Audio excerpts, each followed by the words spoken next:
Hey, it's Mark Lanier with your video thought for the day. Okay, picture yourself among thousands of voices, all rising together in joyful celebration, singing, "Oh, come, all ye faithful." This magnificent hymn has caused believers to come together in worship for over 250 years. Now, you may not have known this, but this actually started as a Latin poem, and the history behind it is fascinating. It almost disappeared into obscurity because it was written, I think around 1744 is the best historical account we've got, by an English Catholic named John Francis Wade.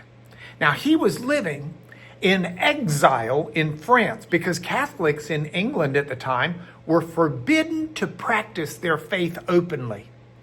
So this man, living in exile, writes a song that would eventually unite Christians around the world across denominational lines.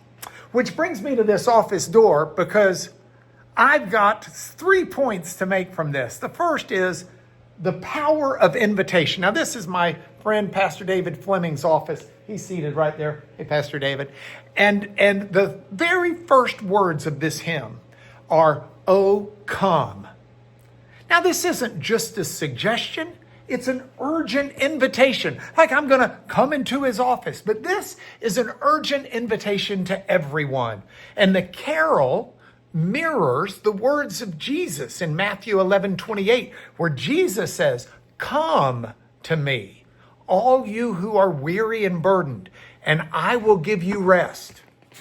We live in an age of increasing isolation and digital togetherness. And I love this call to be in person. Not by Zoom with my friends here, but coming into their office, which brings me to my second point, and that's the power of community. See, these are my other friends. This is Holly, this is Beverly, and this is Jenny. And they are part of what makes my life and my journey not a solitary one, but one that's plural. It's community together. And this is part of what this song is about. It's, "Oh, come, all ye faithful." It's an appeal to community. It's, let us adore him. Something beyond just the personal. And in our individualistic world, I love this idea. It's one that's found deep in the history of Christianity. In the early church days in Acts 2, verse 46, it talked about how believers gathered together with glad and sincere hearts. Something to be recognized. And then the third point is, this is a proper response to God's glory. This carol builds to a triumphant Gloria chorus, which teaches us how to respond to God's presence.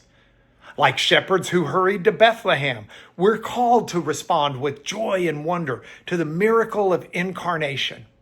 The Latin text for this song has "Venite adoremus," which is, "Oh, come, let us all adore him." And it's been called the invitation of heaven to earth. It's a call for all of us.